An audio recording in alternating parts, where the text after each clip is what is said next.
Hello, and welcome back to the Test Screening, the weekly place to come for all your latest film updates, cinematic discussions, musings, and reviews. I'm your host, Billy, and we're doing something a little bit different today. And I'm very excited to bring our first Test Screening interview to the format. And I'm really pleased to introduce my good friend, Harriet Taylor, a cinema curator, producer, and writer. Welcome to the show, Harry. Thank you so much for coming. It's been a while. It's been a long time coming. Thank you so much, Billy. We've been aiming to do this for probably about a month solid now. And just, for various reasons, it hasn't been possible to get in the same place at the same time. But I'm thrilled to be here to discuss what we were planning on discussing today. Yeah, we got to know each other, obviously, for those who don't know, through your Reflections and Refractions gender on screen season that you curated and screened here at the Watershed. And there were several post-screening discussions that occurred after each film, and we got to know each other through that and mutual love of filmmaking and gender-focused cinema, trans and LGBTQ issues. And yeah, I wanted to have you on and speak about the various films and your inspiration for putting the season together and what you wanted to communicate with it. But before we get into the unpacking the individual films, I wanted to ask you a little bit about your pathway into the industry. What led you into curating and writing and producing? How did your initial interest in that peak, and how did your career then develop over time? Well, that's a very good question because actually in a sort of pre-2020 world, I was not really engaged with a career in film. For sort of 10 years or so, I was working as a music journalist, and that was essentially where I got my work. And around the time of the big misfortune, I'm doing air quotes for people who are listening. We'll refer to it as the big misfortune. Yes. And so a lot of the live music stuff in particular that I was covering, that just wasn't happening anymore. And I think at that time as well, I was just kind of experiencing a kind of desire to change what I'm doing and move on to something a bit more fresh, and also maybe just a bit more me. Like, I think I fell into music in my youth, and it felt like something I wanted to do at the time. But certainly as the years have gone on, I very much enjoyed the comfort of a cinema seat. So that's essentially when I thought, okay, that's how it's going to be. And since then I've just been engaging with my love of cinema a lot more. I've been checking out pretty much all the new releases for a solid few years now. And with that, just furiously networking. And I think that was kind of how I managed to fall into it in the first place, is that it's really about the kind of people that you meet when you're in this kind of community, the environment of the cinema, if you will, a bit of cinema magic. Yeah, of course. And I mean, obviously that's kind of how we met as well. So I feel like just having me on this podcast is kind of a testament to how efficient that can be.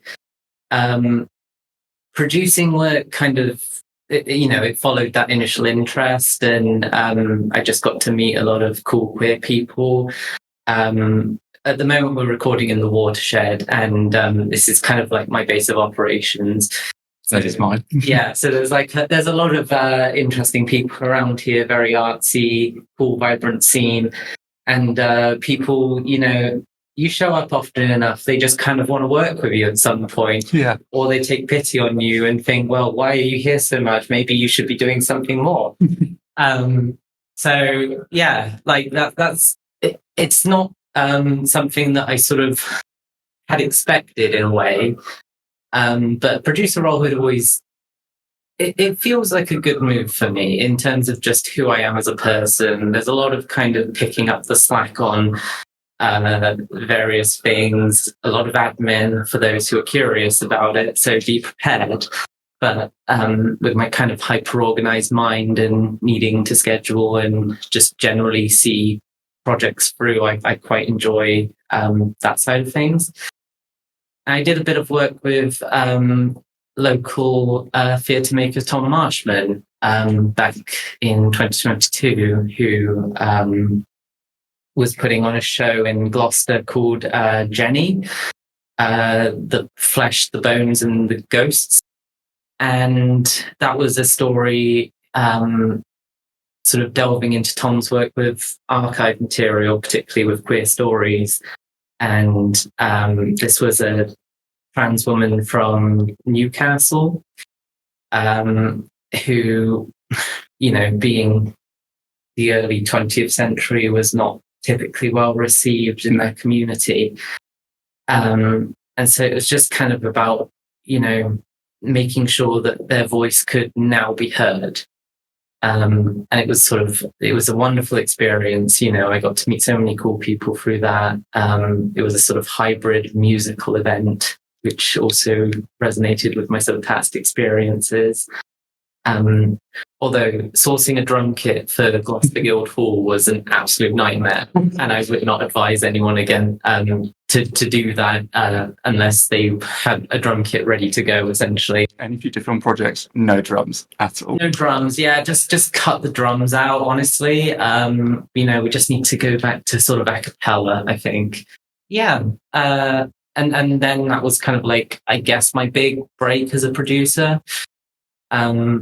It's a bit of a grind, like I'm freelancing, I'm constantly looking for sort of like my next gig, and that's in itself isn't for everyone, but certainly with the big community that's around me here, I feel like, I'm very connected and I've got a lot of cool and exciting things happening. But then, how Switch came about, which is my kind of film events brand, for want of a better word. I'm never quite sure how to describe it. That was sort of like the beautiful Venn diagram of producing work and film love and meeting in the middle there. And I kind of scoped out over a certain amount of time that there was quite an absence of in particular trans plus narratives being put on screen on a sort of even semi-regular basis. Over the course of the last year, for instance, I saw sort of in excess of 300 films in the cinema, and I could count on one hand exactly how many of those sort of pertain to my own gender identity and just reflected that aspect of people in this artsy world that should be more inclusive, but it's still got a long way to go. And there's a monthly meetup that you do as part of Switch, isn't it? Yeah. So I've sort of encompassed that with Switch as kind of a way of keeping the community, the trans plus community, involved with what I'm doing and also supporting the creatives who come along to those sessions. We get a whole load of people who are like, it's creative in a very loose definition, I should say. So we get sort of like your typical writers, your illustrators, filmmakers, etc. And then we also have people who come along and they're like hairstylists or nail technicians. It's really kind of like just a way of keeping everyone together and making sure that we're all supported in this space.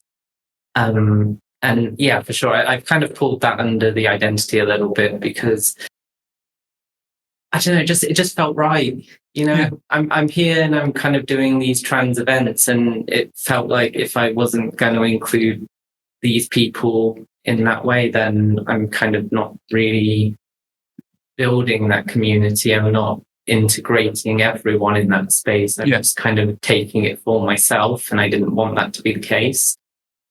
Yeah, and you want it to be inclusive of all the trans and queer creative artists around, and sort of foster that creative and safe space as well.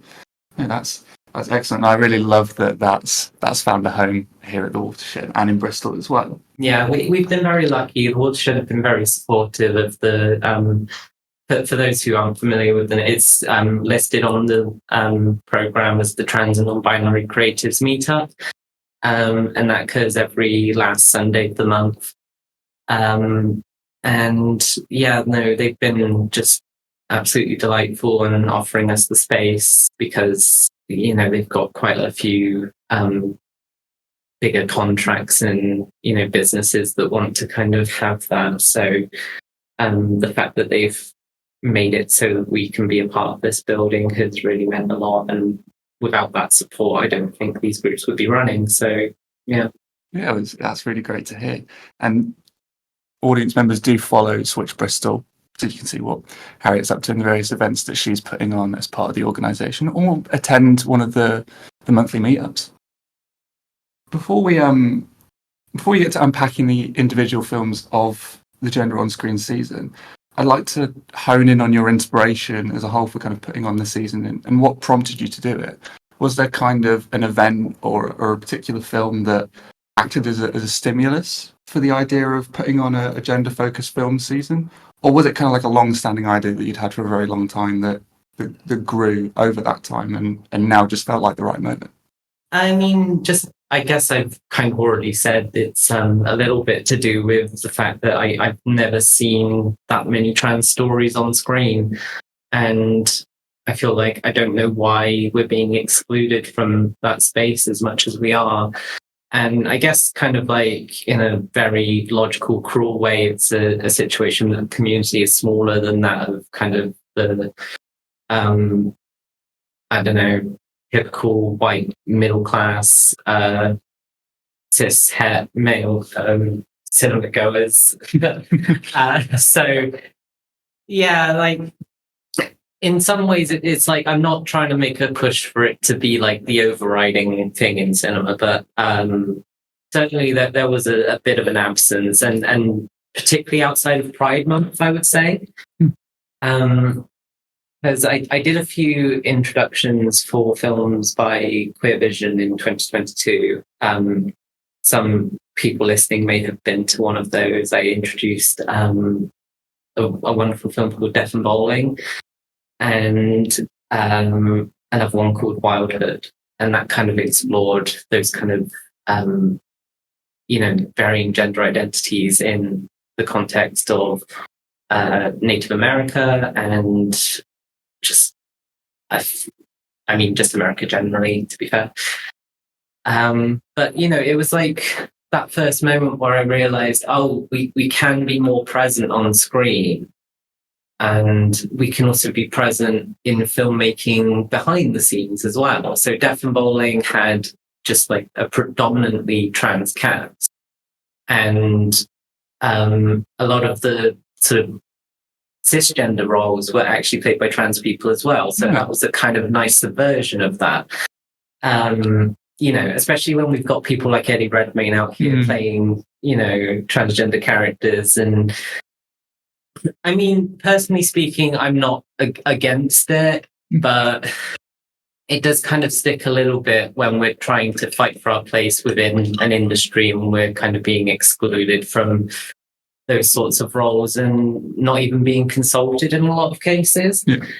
So Switch is kind of like, it's here to pick up the slack. It's kind of saying that, yes, you're an actor, you probably are capable of relaying certain stories, but there's a lack of authenticity with it. And I just wanted to get that point across. I want more very queer stories hitting cinema screens. And I think that we're on our way, but there's still a fair distance. And there's still so much work to do, isn't there? Yeah, it's interesting you bring up the Eddie Redmayne point, because, just purely on its own terms, excluding the wider sort of social and representational issues around it, I like The Danish Girl very much. I think it's a very good film, and I think Eddie Redmayne's performance is very emotive, but when the trans community are already so relegated off to the side and in the shadows when it comes to cinematic representation, if there's at all a place for a major release to have a trans actor at the center of it, why wouldn't we give them that platform? So I totally wholeheartedly support the Switch's mission and also just the general ethos of the season. And that we were spoken a little bit about that. Actually, before we go into the first film, how did the choice around sort of the running order formulate when it came to the actual selection of the 4 films? You know, were certain films like always on the cards if you were going to do something like this? Did you spend time sort of crafting the contrast between them, or was it like an element of necessity? Whereas, you know, the Watershed only had access to certain films, and you know, how did that sort of happen? Well, in terms of the curation of it, I had 2 films in mind from the get-go, which I have always wanted to see on a big screen. So it was kind of like a bit of a guilty pleasure to be able to put them on. Yeah. But as it turns out, only one of them actually made it into the season. That was Funeral Parade of Roses. What was the other? Just out of interest. The other one was a film I love dearly, and again, it kind of goes into that whole discussion around whether cis actors can play trans people. And I feel like it was a pertinent example of that done well. Mm-hmm. Some of you will have heard of it, others not, but it's a Xavier Dolan film called Lawrence Anyways. I don't know. It's a rather gorgeous film. I can't say that I know a lot about the author sort of beyond that film, to be honest. But he is queer identifying, so I think that at least brought some sensitivity into it. And but again, there was a reason I wanted to include that one, which was that even though I feel like it's done with sensitivity, it's what I would call the dawn of the tragic trans narrative, which was around the early 2010s, when there was kind of like a certain general cultural fetishization of trans people going on.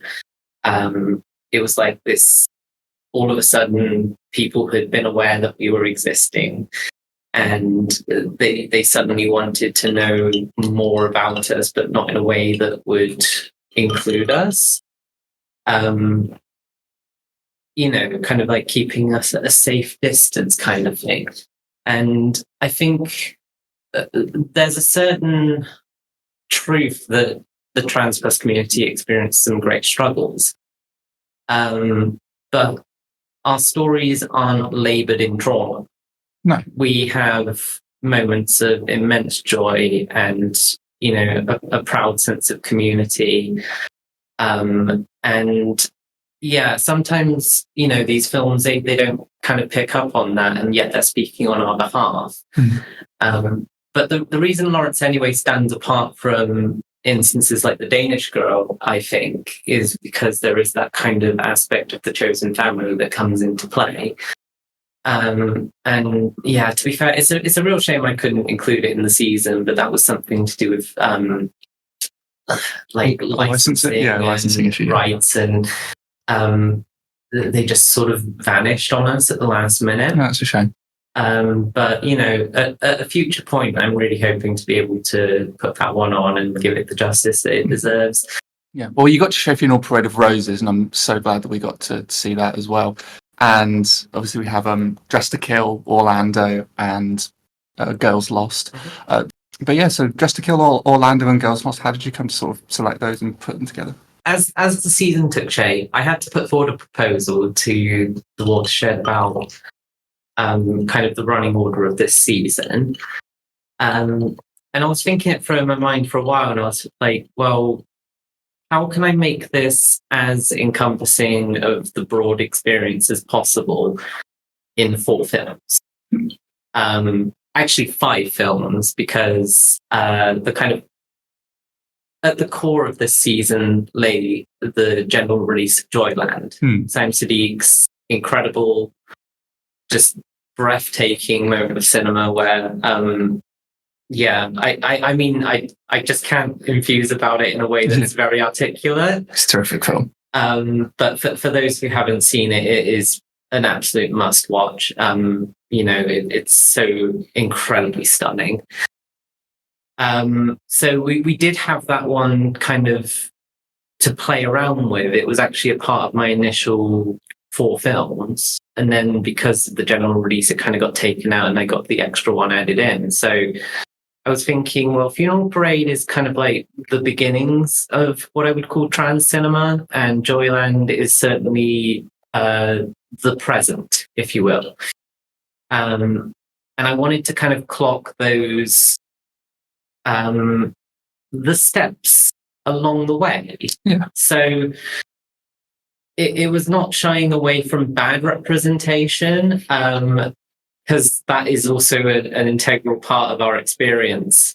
But it's also kind of highlighting the good ones that come along with it, the ones that make a noble effort, the ones that are just kind of culturally significant. And then in the case of Girls Lost, it was kind of like, let's give a bit of time to a bit, something of an outlier, something that isn't typically regarded in the film canon, but just a very well-made film that a lot of people missed when it came out in sort of 2015, 16.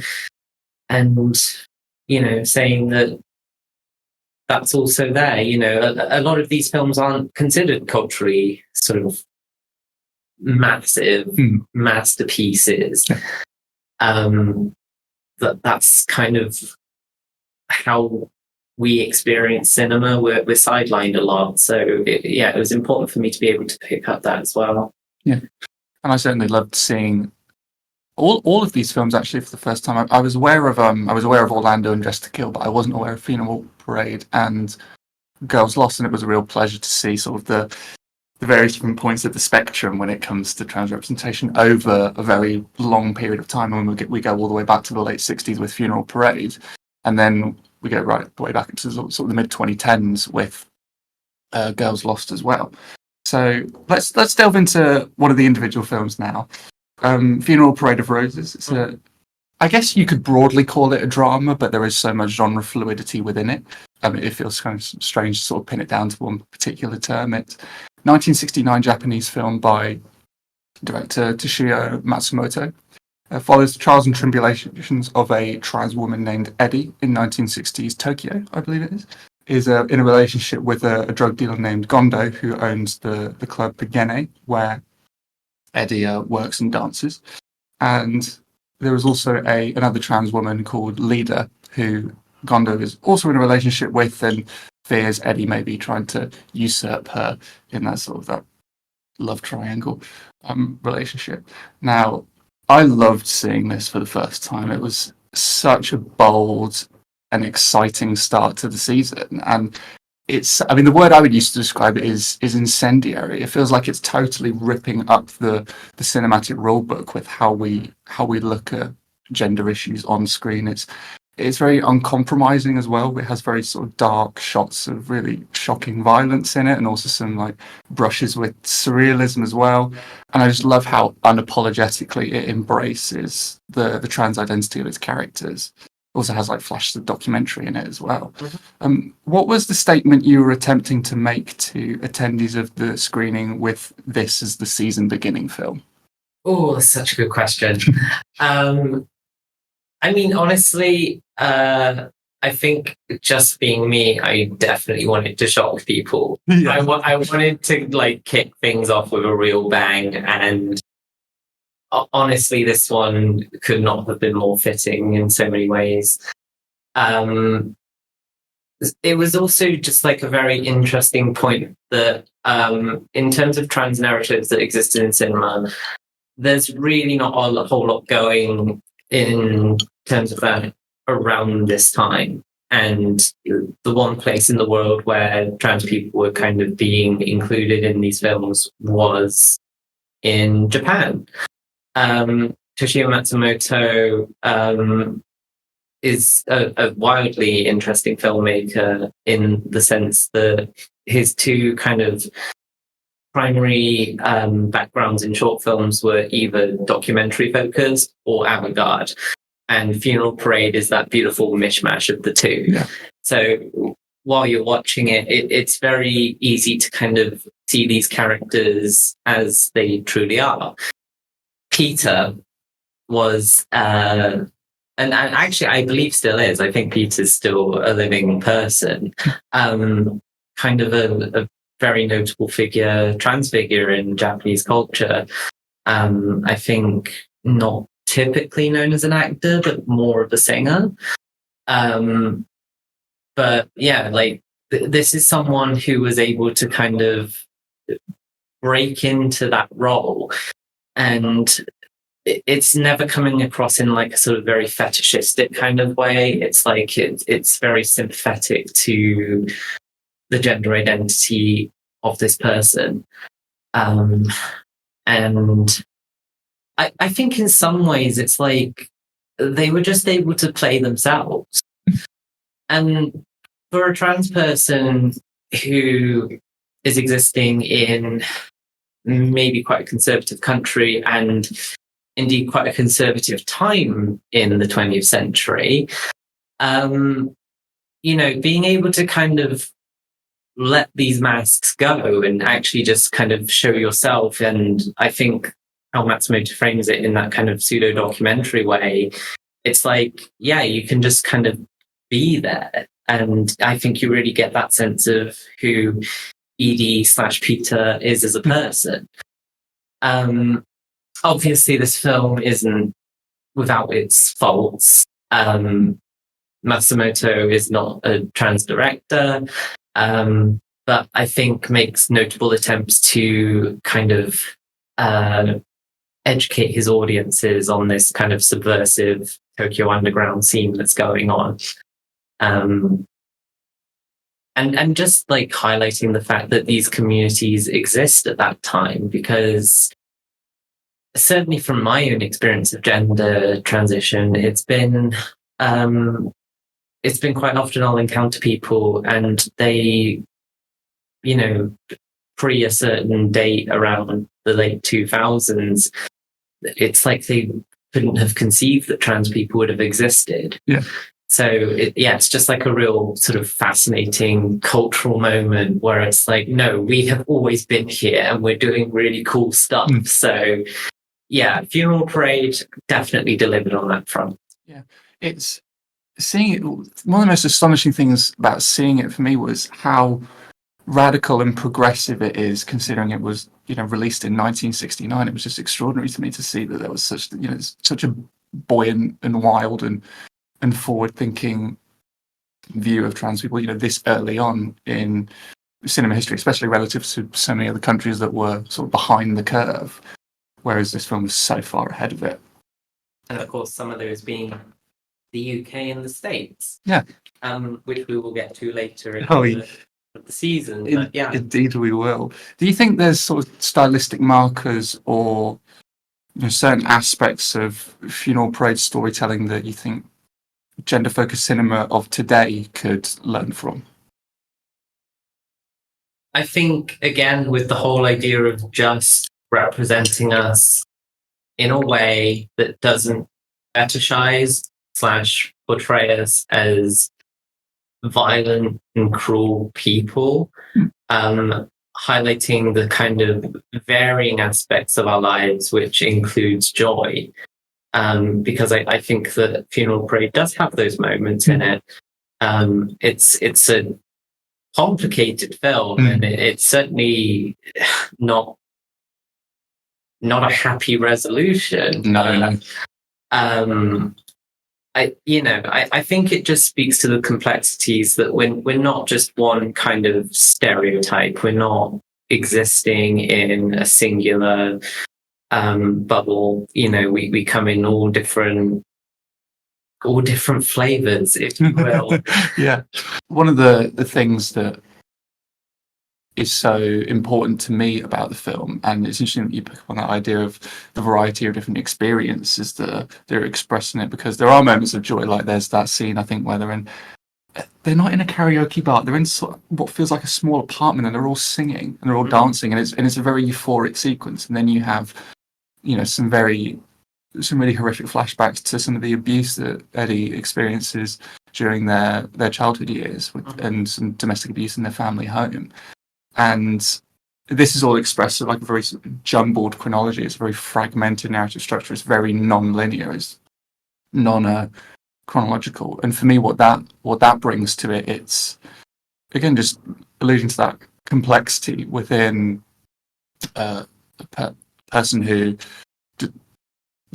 has a very fluid identity and has had a very complex life and has sort of varying degrees of like emotion and also distress and also quite a tumultuous existence. There's that sequence that plays a number of times throughout the film where Eddie's leaving the not the hotel, the apartment building where he's just been with Gondo, and the hearse passes and they also think they've been spotted by Leader. And also there's that street protest that Eddie sees, and that feels like a funeral procession, that street protest. And yeah, I think it just really interestingly threads through that idea of, you know, this person.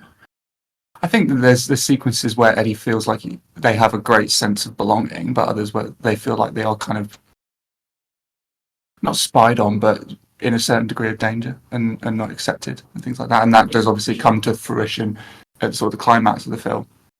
Whereas, but yeah, I think it's a real amazing piece of work. And how do you see the influence that Funeral Parades had in recent trans cinema? I mean, honestly, I'm not sure. I think that a lot of people who came along to that screening, which was a very full screening, I will add, it was a very successful start. I don't think the majority of people had ever heard of it or seen it. And it is, I believe, distributed under the BFI.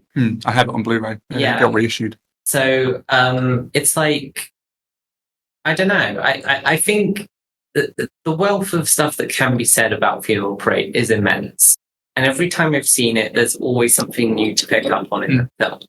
And it speaks to a whole lot of to Japanese society. Just at that time, in a sort of post-war Japan, they're going through a state of financial recovery. The US are occupying spaces in Okinawa because of the Vietnam War. And it's a very turbulent time. So those scenes of protest in the film, a lot of those shots are actually of student protesters who are against more conflict. And I don't know, I think that it's kind of an entity unto itself. I don't think anyone has ever been able to or would be able to emulate it. It's so distinctive and so unique. There are other films that were included in this season which definitely kind of inspire the next one. But yeah, in this case, it kind of like it happened in the late 60s and then trans stories sort of fizzled out again until the 80s. So, maybe the 70s, but in terms of the season, that was when I picked it up because that was where things got a bit dicey. Yes, and that's a wonderful segue into the next film, 1980s Dressed to Kill, going from a gold standard of representation right the way down to the cesspit of representation. How not to do it?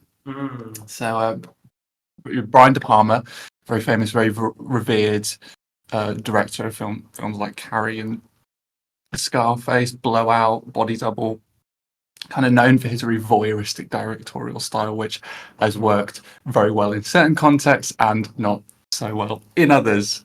Case in point, Dressed to Kill.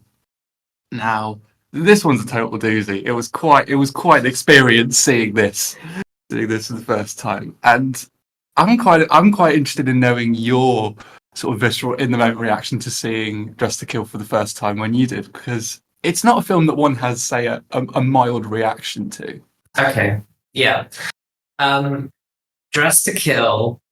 I'm going to state this out front. I actually love the film, and that's. I think it's so campy and schlocky and kind of terrible. It's very open to ridicule, but it's also very, it's like a train wreck and you just can't look away from it. So yeah, I'm just constantly fascinated by what on earth people were thinking, and I'm sure cocaine had a lot to do with it. But yeah, I mean, a doozy is definitely the word there. I wanted to include something in this season that didn't shy away from the real harsh criticisms against my community, and certainly there was no better candidate than Dress to Kill. This was around, I mean, in a fantastical way, it predated instances like Silence of the Lambs, another infamous and problematic narrative regarding trans people, both of which were spoken from very cisgendered actors and directors. Yeah, Dress to Kill happened earliest, and that was why it was here. I also kind of very guiltily enjoy seeing Michael Caine on screen because I think he's the best worst actor of all time. Well, I don't know. I guess Nicky Cage deserves a bit of a shout out. Oh yeah. But John Young, Andy McDowell. Well, Michael Caine as well. Like he's always just Michael Caine on screen. Like he cannot do acting really. It's amazing that that's his profession. There's a wonderful instance where I can't remember the name of the film, but he's supposed to be French and he's not. He's Michael bloody Caine, and that's, we just have to roll with it. So I wanted to include that. It was a lot of fun. Nancy Allen is out there doing her thing. I believe she was involved with De Palma at the time, and yeah, De Palma, as you were saying earlier on about the kind of voyeuristic tendencies, Dress to Kill, highly inspired by Hitchcock. In particular, Psycho.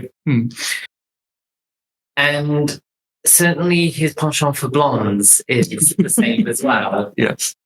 But I mean, this film rips heavily from that narrative. And to be fair, Psycho also, it's incredibly problematic. It doesn't wrap up in a way that sits comfortably with me.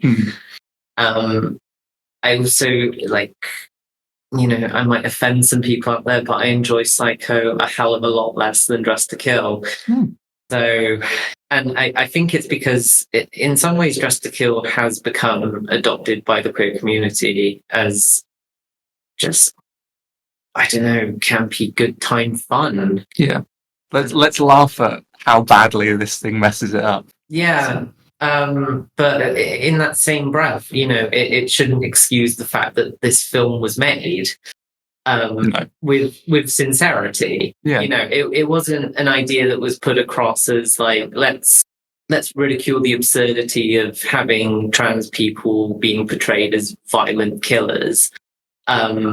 It was very much like, what the great twist will be is that it's because they're fucked up in the head.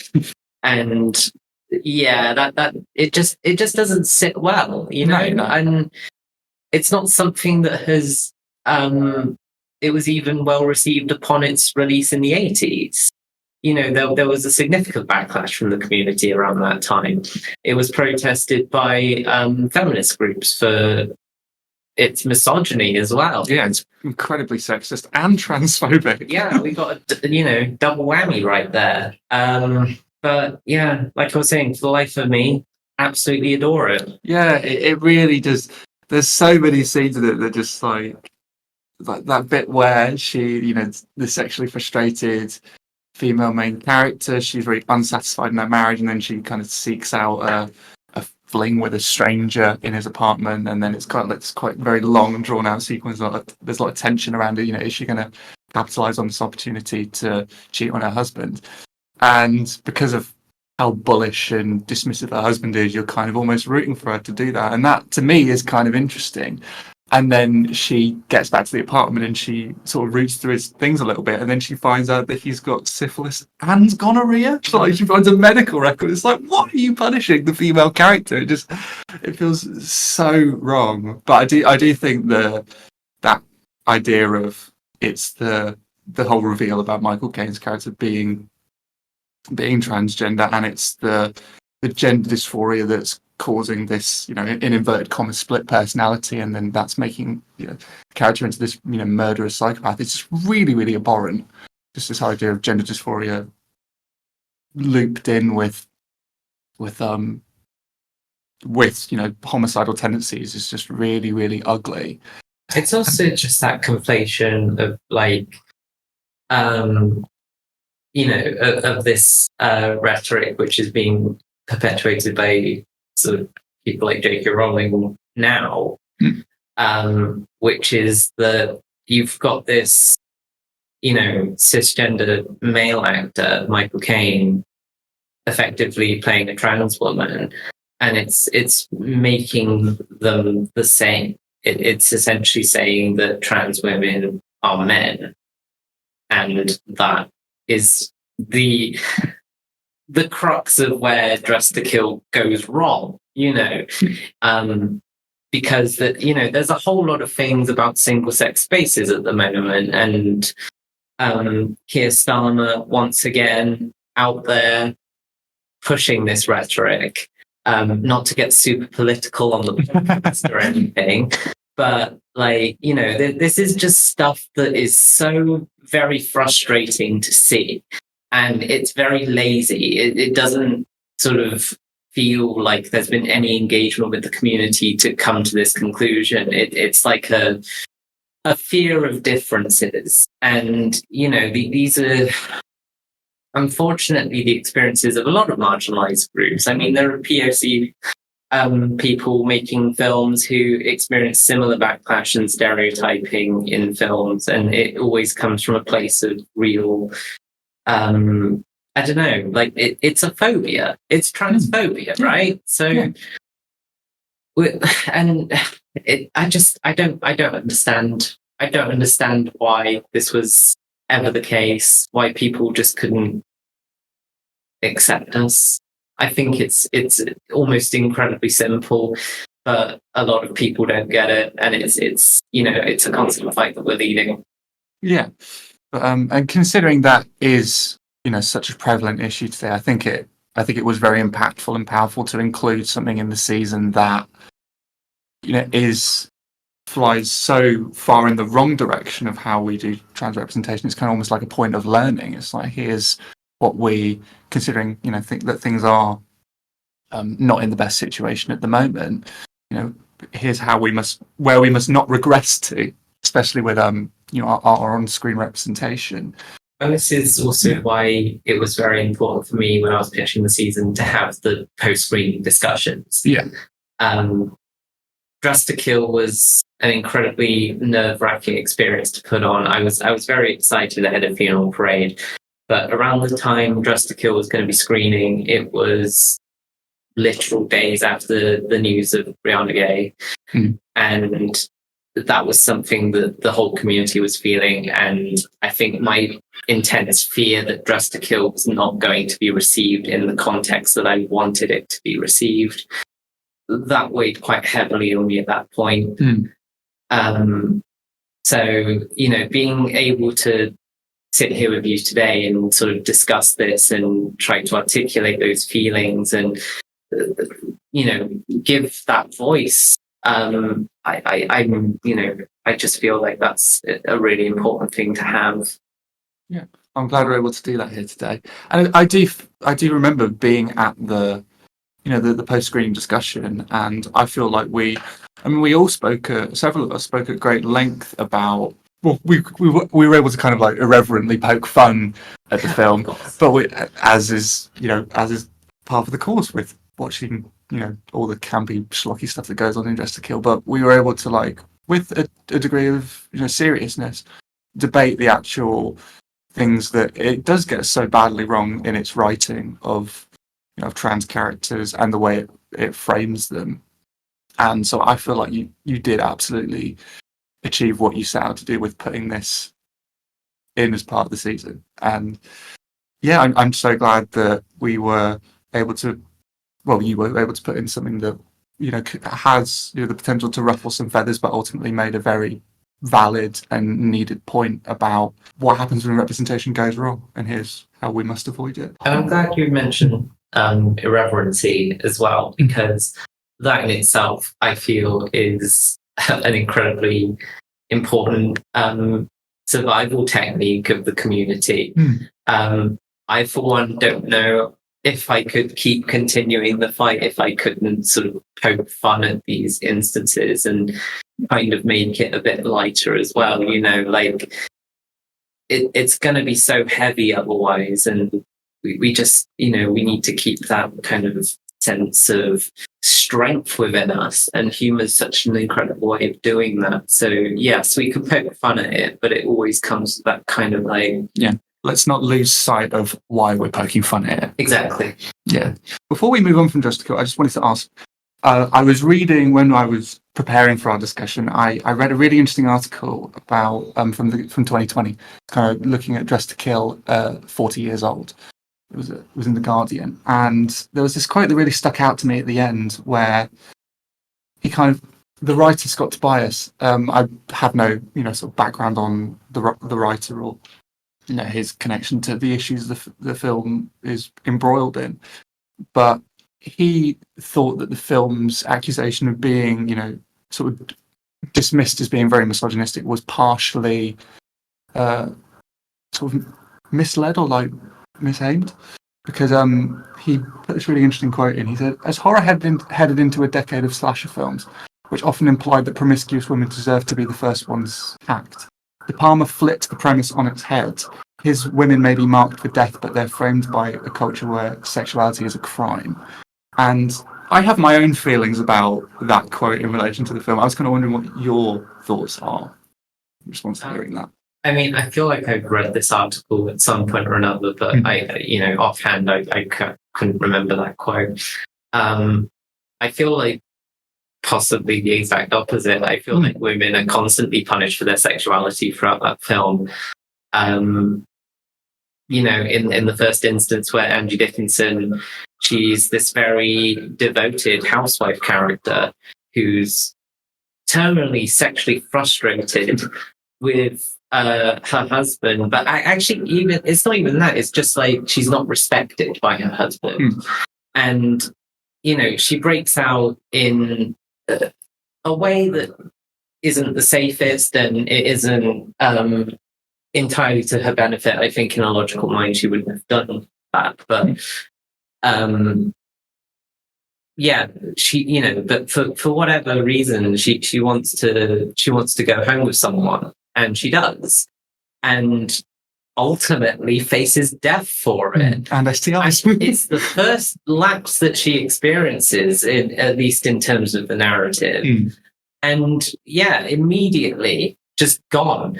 And the thing with Michael Caine's character, they are inspired to violence by sexual images. So the victims it is kind of like,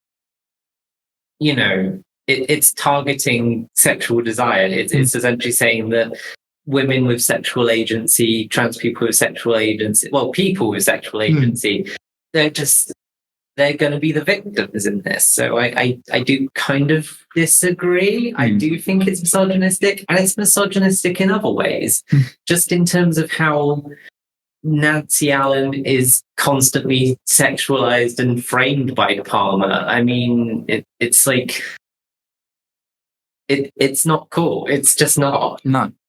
I think for me, the key thing that kind of undermines that quote is Brian De Palma's directorial style, because it's one thing for a film to. I remember thinking this when I watched Blonde, the Marilyn Monroe biopic. There's a certain point where a film may choose to use its filmmaking to present a certain idea about how a woman is, or any given character from an underrepresented background is viewed.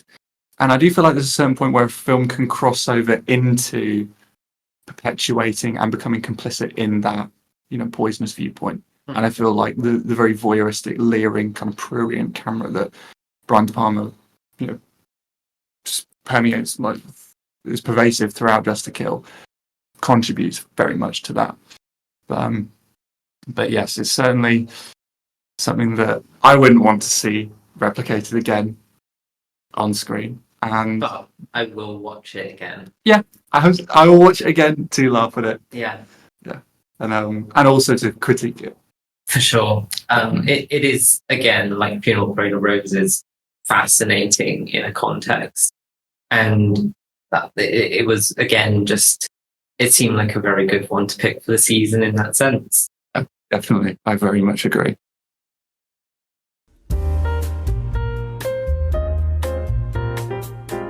Moving on to what you described when you introduced it at the screening as a palate cleanser of sorts, at a film that I think we both have a great amount of affection for. 1992, Sally Potter's fantasy period drama Orlando, starring a then quite young Tilda Swinton as a prince, I believe, during the time of Queen Elizabeth I, who is sort of bestowed with this magical gift of immortality. And the film spans several hundred years from the Tudor period right the way through to modern day, or at the time of the film's release, the future, and traces Orlando's transition from being male to female in a time period where this wasn't really seen or represented all that much, or really, I guess, accepted within the historical context of the time period. Something that's like immediately about Orlando, and you can't really speak about, you can't not speak about it when you mention this film, is how striking the use of costume is. There was a wonderful bit of serendipity actually, because the day that you put the screening on, the BAFTAs were that night, and Sandy Powell, Oscar-winning costume designer, one of the most famous and revered costume designers in cinema ever, won a Lifetime Achievement Award at the BAFTAs for her costume design work. And I just thought it was a wonderful sort of coinciding of events. And she's just a total goddess in that department. We love her. How do you think the costumes and the way they change throughout the film serves the storytelling and Orlando's arc?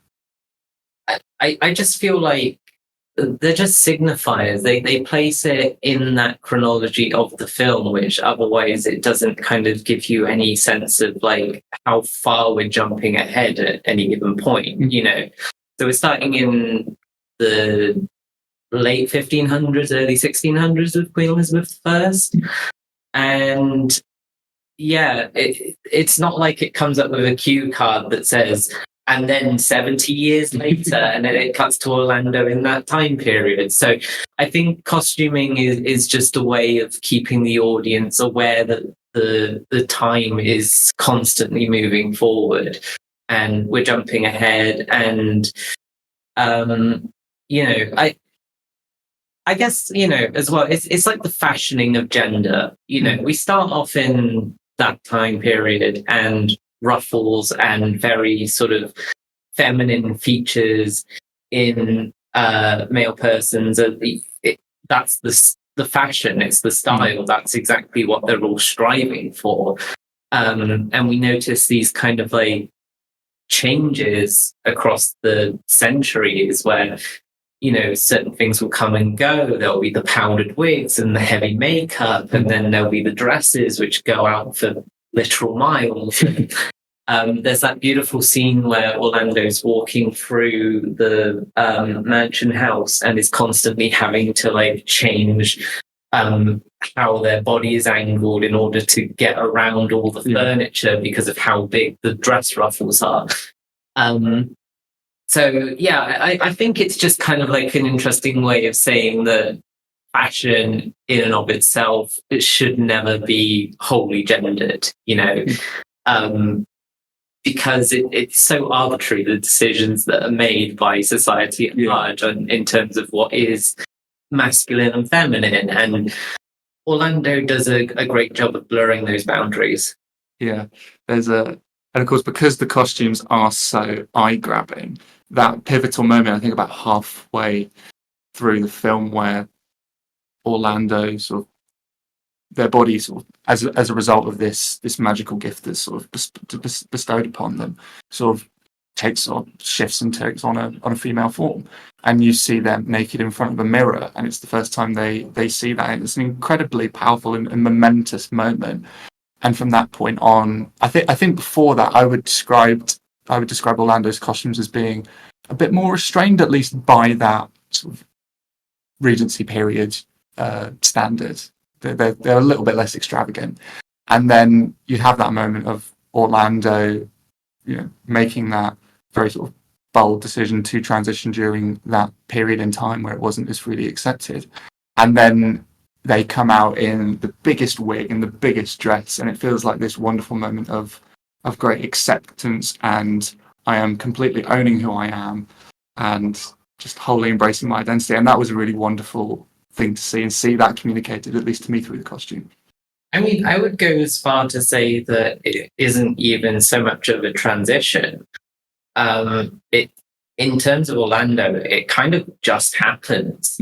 Orlando is a boy one moment and a girl the next, and It's very seamless, in a isn't it? very sort of, because it is for want of a better term, a magic realist film. And yeah, that this kind of acceptance of gender identity, it's like that's how it should be. Yeah. This isn't how it is or how it would have been. They take it at face value, though. Like, Orlando is just suddenly a woman, and no one really acknowledges it. Not in such a condemning way. Coming as, a transgender woman, if I was to step out in the 1800s and do this, I would have been killed. Or at least locked away, probably. I would have been deemed, unfit. And yeah, it's just like, it is powerful, but it's powerful because it doesn't have to labor the fact that this is what's happening. It's powerful because of how understated it is, almost. Yeah. And Sally Potter does a great job of not having to make the characters talk about these things.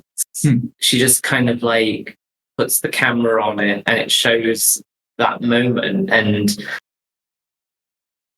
I mean, whether or not Orlando is a trans character is sort of debatable.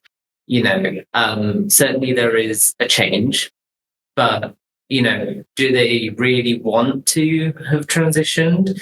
There's not kind of like this aspect of their personality where it's like, I feel this way and I'm going to present as such. It is literally just sort of like put upon them. So and it definitely deals with the kind of gender ideologies that come along with both sides of the binary. The kind of privilege that is bestowed upon men, and the kind of limitations of living as a female. I think that point about not labouring it and having it be incorporated really seamlessly and ordinarily, I think, into the narrative is part of what makes this, to me, such a great sort of standard for gender representation, because that idea of social class and gender politics and gender-based discrimination is such a ubiquitous idea in Jane Eyre, Pride and Prejudice, Wuthering Heights.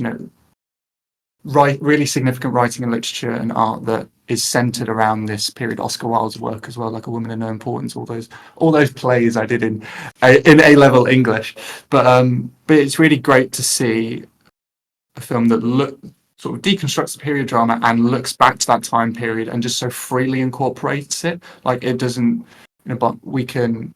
I guess that's the great thing about magic cinema at large, and also magical realism, in that you can just forego historical accuracy and sort of go, no, regardless of time periods, these are the kind of human values that we should be aspiring to in terms of like accepting people. And it's about so many things beyond gender identity as well, which is I think, again, a point I want to make with the season is that a film that involves trans people, speaks about gender identity in trans people, it doesn't have to literally just focus on that. It follows a very emotional arc. It follows us through centuries and histories of cultural change. And it never kind of bogs itself down too much in that one particular aspect. And, because that's where it gets very fetishy. That's where it's like, oh, we're honing in on very physical aspects and very personal things. And, there's so much more to trans people than a body. Yeah, I think that that links in very nicely as well with the final film of the season, Girls Lost, because that is, I mean, obviously gender is, of course, with its inclusion of the season, a very, very big part of the narrative, but there's so much about that film that's just about teenage relationships and the kind of struggles that children at that age are coming to deal with in terms of bullying and trying to find out who they are, and both in just terms of a personality sense, not even just in terms of their gender, and the kind of relationships they have with their parents as well, and their education. And one thing that it kind of struck me when when I reflected upon the whole season and how the film sort of collectively sat side by side with each other, was that the Funeral Parade of Roses, Dressed to Kill, and Orlando, they all seem at least in part indebted to a social or cinematic movement of the past, and are referring backwards and kind of the hope of looking forward. Funeral Parade, it looks to the central character's childhood. It's very situated in that sort of post-war 1960s Japanese society. Dressed to Kill, as we've said, it very unflatteringly evokes Hitchcock and Psycho. And Orlando sets its eyes on sort of deconstructing the period drama and presenting sort of a trans and gender focused narrative within that period social construct setting. And Girls Lost for me was clearly rooted wholly in contemporary issues of adolescence and burgeoning gender identity at a young age. I was wondering, which do you think is more significant for a film tackling the issue of gender, for it to be reflective of the past and what brought us to this point, or for it to squarely aim its focus on problems in the here and now? Or should they kind of both be in constant dialogue with each other? Another very good question. And I'm going to be really annoying and say it definitely is a combination of the two. But the thing with Girls Lost included in this season was that it kind of took the place of Lawrence anyways. And it was actually quite a last minute addition to that whole lineup. The reason I gravitated towards it was, like, as I said earlier, that there are certain films that just aren't getting the time of day. And I do feel like Girls Lost has a certain special place in my heart for when I saw it, when it came out, and the kind of ideas and just feelings that it was putting across. But it is also a narrative that has inspirations in Orlando the film and Orlando the book. So, it's taking on very similar themes from Orlando with that magic realism. The idea that you can kind of like switch gender identities and just kind of like throw the rule book out on the binary, which is it's just very rewarding to see, I think. And coming at it from that kind of coming of age perspective in adolescence, that was something I really wanted to include because, it's very easy for younger trans people, younger queer people actually, but younger trans people, from what I have seen, getting a hard time both within the community and from outside it. and not being accepted for the decisions that they're making.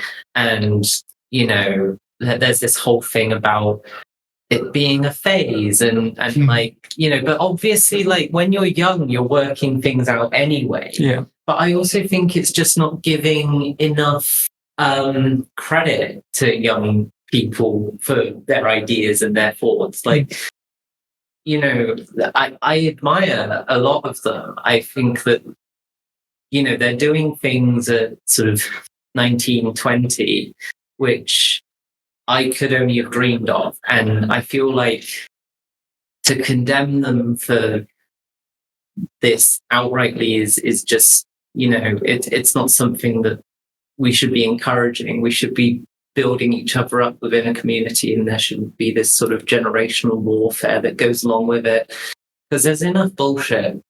You know, let's just embrace it. Let's just be together and support each other. Yeah. And that's like a very long-winded way of saying that Girls Lost is a special film. Yeah, it's a very special film.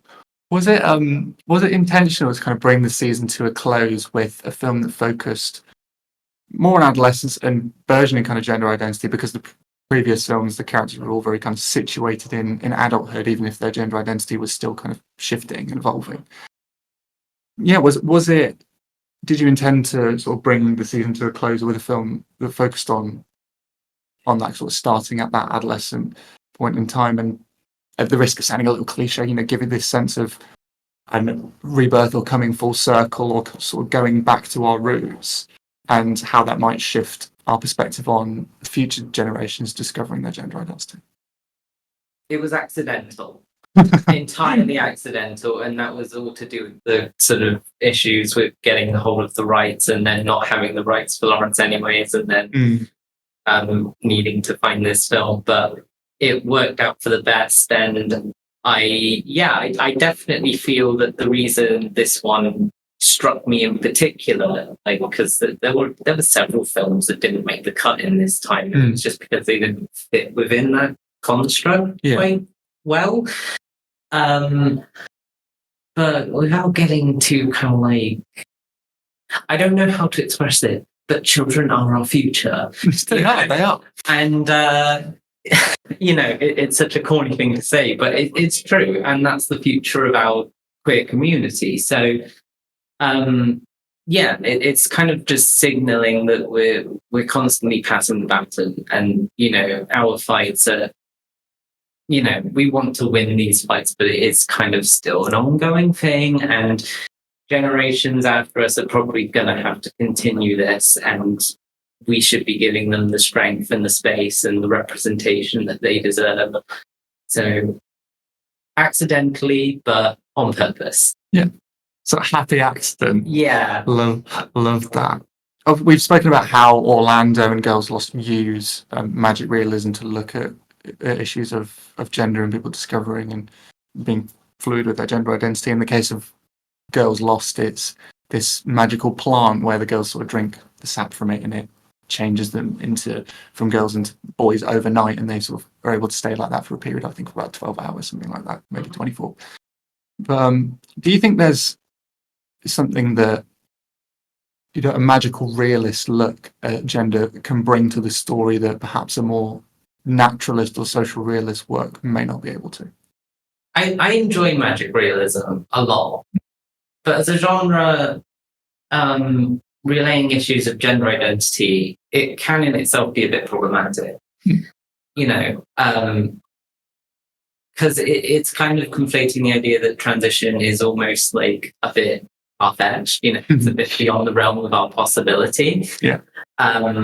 Whereas it's not the case, but on the other hand, it's giving room to explore these things, and, you know, maybe not having to explicitly put it across in the same way that Orlando was doing. It's like not laboring the point, you know, because I can also see Girls Lost from other perspectives, and certain people may not feel as I do. You know, these are sort of my opinions. It's not like I am the community. Yeah. I'm I'm just sharing kind of like my own experiences and putting across ideas that I feel are important, things that need to be discussed. Yeah, I'm not 100% sure. I've got to be honest. Like, you know, That's okay. Different genres do things in different ways, and it's all good. Yeah, It's also good. they all offer different things and have their own limitations, don't they? And I think in the case of Girls Lost, with those sort of like very almost kind of ambient, almost kind of like strange sort of, they kind of remind me of some of those in like intergalactic like science tinged universe sequences from the Tree of Life. You kind of get these abstract sort of physicalizations of these tumultuous sort of inner feelings that the girls are feeling, and for me that slightly more abstract approach, it's able to physicalize and make more tangible that that less finite emotional turbulence that the girls are going through. That's at least one of the things it does for me. I guess as well with those abstract sequences, it's sort of very unintentionally, because I'm pretty sure it doesn't draw upon it, but it does mirror certain sequences in Funeral Parade. So, yeah, it does kind of, doesn't it? It does sort of bookend each other, and that was that's just like kind of a nice coincidence, I think, more than anything. Yeah. But yeah, certainly this idea of I don't know, a universe within us all, and that kind of those sort of inexplicable feelings and sensations that we have being portrayed visually. It's a very striking image. Yeah, and it just alludes to that complexity we were talking about earlier. The fact that we want trans representation and gender focused representation on screen to portray the complexities that the community and everyone within it goes through. And I feel as though that is Girls Lost's way of contributing to that narrative across the season and across the wider umbrella of LGBTQ cinema.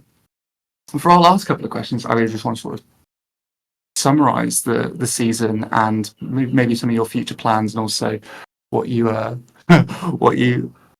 again, just like what you wanted to communicate with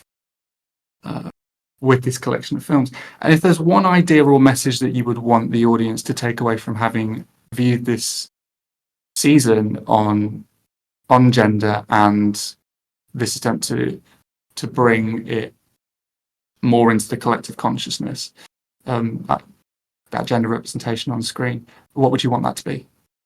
Okay, there's a lot in that question. I think that I really want people to not be led. I didn't want this actual season to be like, I'm telling you how to think and feel about these films. And that goes to people who are outside the community as much as it goes to people within the community. I just kind of wanted to present these different approaches and different portrayals of trans people on screen, and then to discuss. And hopefully people kind of understood where things were going off the rails as opposed to where they were, as much as where they were going right. It was, I didn't want to force people to think a certain way. There were people who came into the screenings and probably enjoyed the screenings, and then they didn't come to the discussion after, and that's entirely fine, But certainly the most rewarding aspect of it was the engagement with people who did come and hearing what people's thoughts were and hearing them in a different way from how I've interpreted them. Because I don't know everything. I know it's a real shocker when listening, but I'm not this sort of flawless human being. We can all learn from each other. So, and I guess maybe that's the kind of thing I want people to take home, is let's just kind of listen to each other a little bit more. Let's kind of connect and break down those walls that exist in communities and not be super insular about how we're feeling and thinking. Yeah, I think that's, to me, the great thing about cinema curation as a profession, because you're kind of offering this space and this springboard for people to come, because everyone brings their own sort of baggage and own life experiences to any film in any genre on any topic, and to be able to offer this space that's based around a specific topic but allows people the freedom to think and bring their own interpretations and make their own decisions on these issues is a really wonderful thing. And these films are in dialogue with each other, but it also spurred a dialogue between all the various audience members, which about these issues and how they might have applied during the time the films were released and how they might apply now. So I think that's I think putting on a season like this was a really great way to build the discussion like that and to keep it keep the ideas and the messages and the issues sort of in our heads and perhaps prompt us to seek out knowledge and expand our knowledge on these subjects even more. It certainly made me want to do that. Yeah. And it goes beyond the season. It goes beyond right now where we're discussing it. I'm always open to hearing what people think about this. So if anyone's listening to this podcast and is curious about the films that we've been discussing, I'm totally up for people to drop us a message. We're at SwitchBriz on Twitter and Instagram. I'd love to hear what people are thinking, how they feel that I have conveyed these films opposed to what they've been experiencing from their own perspectives, or if they're going into it blind and then listening through this podcast, whether or not they agree. I just want to build that dialogue up, but I also I'm not welcoming hate. I will specify that. Yeah, cool. Because you can be constructive without being hateful. Mm-hmm. And this is, it's about respect. Mm-hmm. This is a season about respect. Switch is about respect. Switch is about just addressing the imbalance of what we're seeing on cinema screens. Absolutely. Can we expect any more seasons like this in the future? Are there any plans for future projects on the horizon that we can look forward to from you and Switch? I have got I've got a few ideas. I can't really talk off. I'm sure. There's a lot of things that are kind of ticking over in the background at the moment, and I'm just kind of trying to find certain places for it. Not everything that I do is going to be at the Watershed, so I'm trying to approach other venues and branch out in that way, because I think that there's this wonderful cinematic community in Bristol, and the kind of, I want it all to kind of come together and everyone to be involved in different spaces and see things in a different way, because sometimes just the room that you're sitting in when you watch a film, that in itself can have a massive impact on what you're seeing and the general vibe of the place. So yeah, I'm doing a few things. I've got a few ideas. There is an upcoming gender season. Well, not so much a season as a day thing that's happening at the Watershed called Gender Rebels, and that's being held by our friends at Slapstick Festival.